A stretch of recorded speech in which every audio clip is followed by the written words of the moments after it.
Levantem-se. E balançando as pernas sem alcançar, eu e Marcos olhamos para o chão. Meu irmão almoçava com a lata de achocolatado ao alcance das mãos. Ao longo da chuva de 1977 e 1978, de novembro a março, levou ao colégio, à natação, ao parquinho, ao Beirute, à cama na hora de dormir. O papel, onde se leria Nescau e se veria uma promessa de uma bebida cremosa e borbulhante, foi arrancado por papai, que fez pequenos furos na tampa para que os tatuzinhos bola respirassem. Viveriam apenas para serem torturados pelo meu irmão, quando tivesse vontade. Marcos pingava água nos furos da lata, com cuidado. Abria no fim da tarde, após voltarmos do clube vizinhança ou da aula de inglês, e deixava que passeassem pela mesa de jantar, tomando o banho de sol do dia. Depois os arrastava de volta para o cativeiro, com uma brutalidade que era mais falta de controle sobre o corpo do que desejo de machucar. Meu irmão tinha só 5 anos. Um ou outro tatuzinho dava sorte e da mesa não caía para a lata, mas para o chão. Quando via isso acontecer, eu chamava a atenção de Marcos. Tentava o distrair de alguma forma, dando chance para o bicho se enfiar entre as fendas do piso de taco e desaparecer. Mas a maioria voltava para a lata, e nela agonizava por alguns dias, até que morressem de fome ou de desgosto, ou até que meu irmão decidisse brincar com eles. Brincava os matando. Fechava o punho e lançava golpes desajeitados contra a mesa, explodindo 5, 10 tatuzinhos, fazendo o papai gargalhar na poltrona. Bernardo, se estivesse por perto, soltava o berro. Então mamãe o repreendia. Não dava uma semana e lá estavam os dois, cavando os jardins em frente ao nosso bloco, em busca de novas vítimas. Muitas vezes quis libertar o exército de encouraçados, mas não tive coragem. Se fosse surpreendido por papai, não só levaria uma bronca, mas perderia a chance de ganhar um pouco de carinho. Um dos atalhos para receber este afeto era a caça aos tatus. Este é o início do livro Cavalo, de Lucas Castor.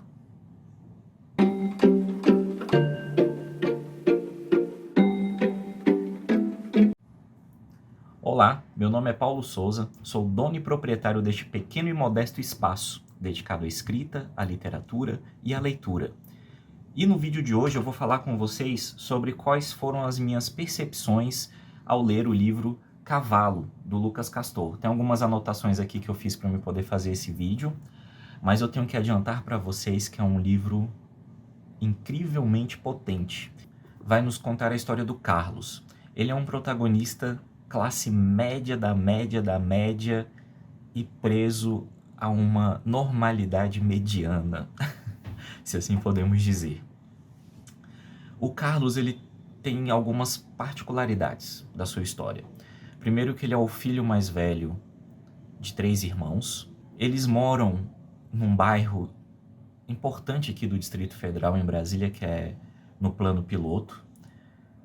E aí é que vem mais questões que são muito do folclore brasiliense.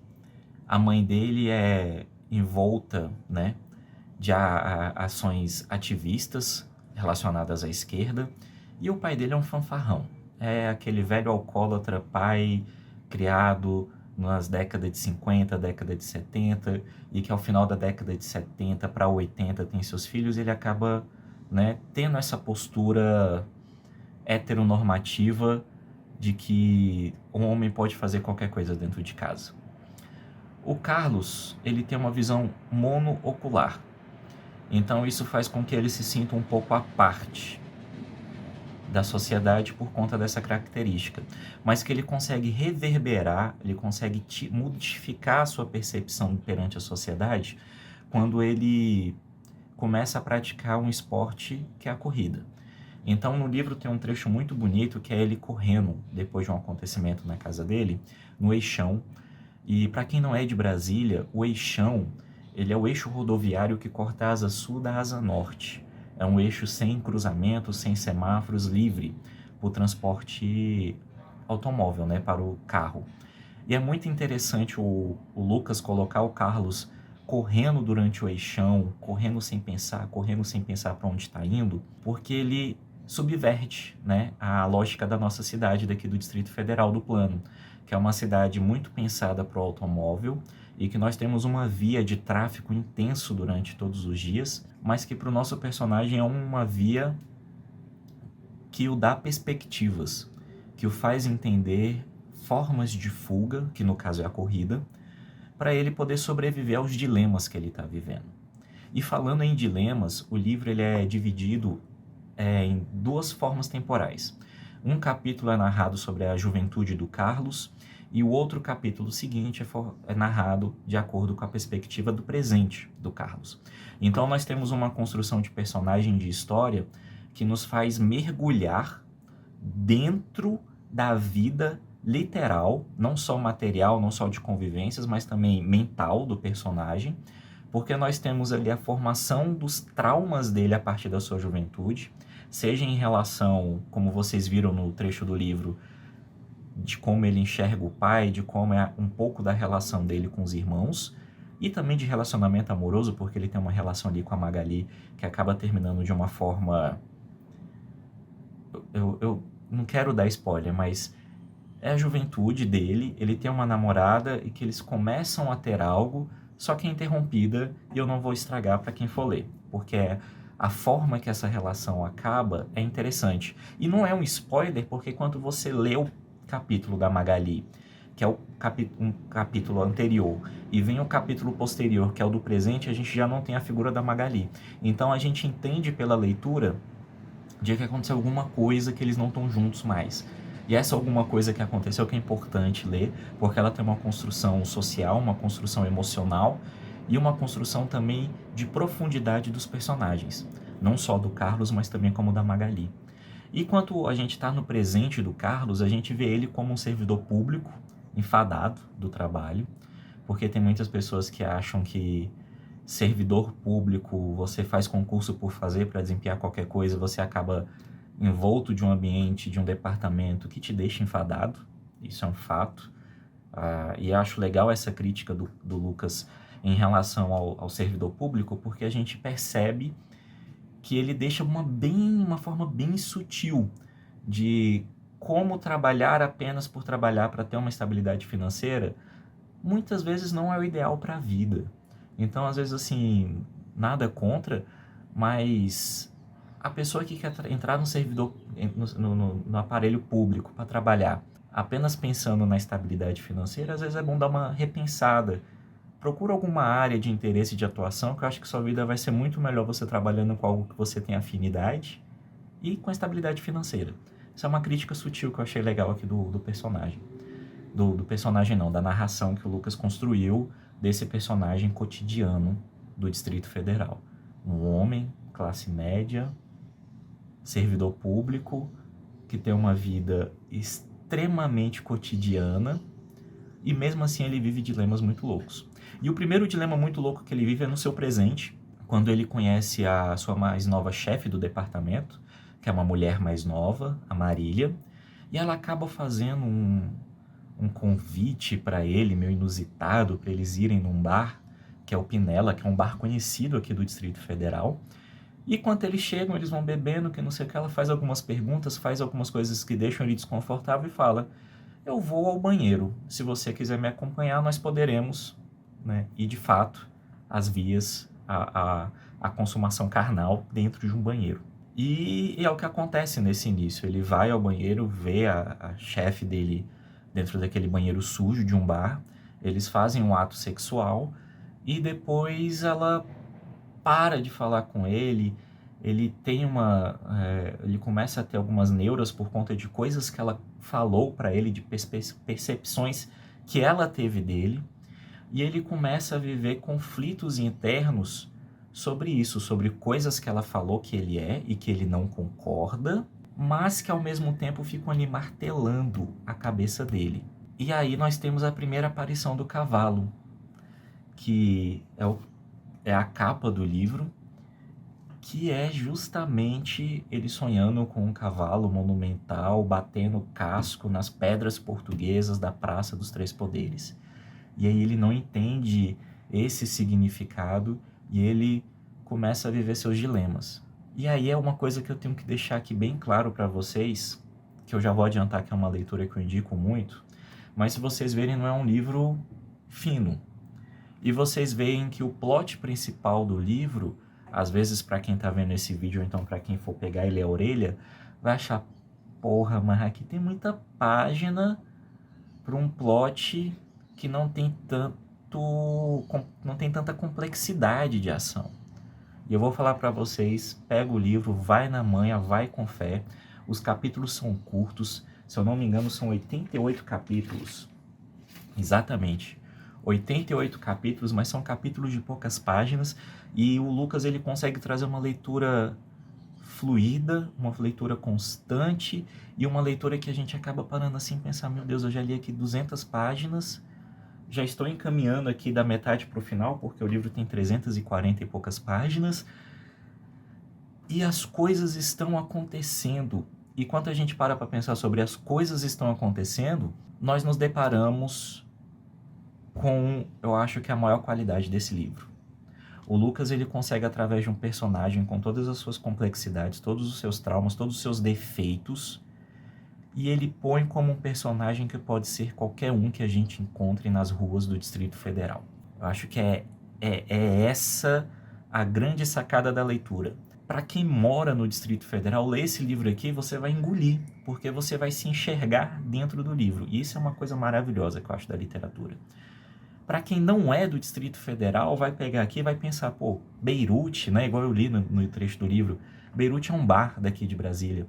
Vizinhança é um clube que fica dentro entre as quadras aqui do Distrito Federal, que é um clube muito conhecido e frequentado pelo público da Asa Sul, que é um bairro daqui do Distrito Federal. Então, assim, a gente já lê tanta coisa falando sobre o Rio de Janeiro, sobre São Paulo. Por que não ler, quem é de fora, algo falando sobre como é a vida do Distrito Federal? Fica aí esse questionamento no ar. Então, para finalizar, que a gente já está batendo aqui a nossa metinha do tempo do vídeo, nós vemos também que ao decorrer dessa vida cotidiana ele acaba conhecendo uma militar, que é a Olivia, e ela é uma mulher surda e muda, ele uma pessoa monocular. Então nós vemos... Ixi, espera aí que a gata arranhou ali porque ela quer petisco. Mas ela vai esperar que eu já tô terminando. Olivia é aquela personagem que traz o ponto final, arremate, para o Carlos poder se entender. Então isso acaba criando que ele tem uma passagem com a Olivia muito interessante, em que rola quase que um abuso. Eu acredito que rolou o abuso, mas ficou uma narrativa meio estranha. E eu acho que essa estranheza faz parte da construção do livro, através do que o Lucas quis trazer, que aí tudo se fecha a partir desse abuso que ele tenta fazer com a Olivia, e ela reage. E ela não faz uma reação de medo, não. Ela fala, se você fizer isso comigo de novo, eu te mato. É mais ou menos isso, né, que ela diz. E aí parece que a ficha dele cai. E a ficha dele cai, não só por conta da Olivia, mas também porque tem um personagem que eu também quis deixar aqui agora, que é a Margot, que é uma cachorrinha que ele cuida, já idosa, cheia de mania, né? Cachorro velho é um bicho cheio de mania. A gente vê que a Margot é uma trave emocional que o Carlos tem para ele não bater de frente com seus próprios ímpetos, que estão aprisionados por conta dos traumas que ele foi fazendo durante a sua vida, pela juventude que a gente foi lendo. E a Margot, isso infelizmente é um spoiler que eu vou ter que dar, e Lucas, porra, a Margot morre, cachorros morrem, me deixam emocionalmente abalados em qualquer tipo de leitura, ainda mais que a gente vai criando uma afinidade pelo cachorro, né? No caso a cadelinha, a Margot.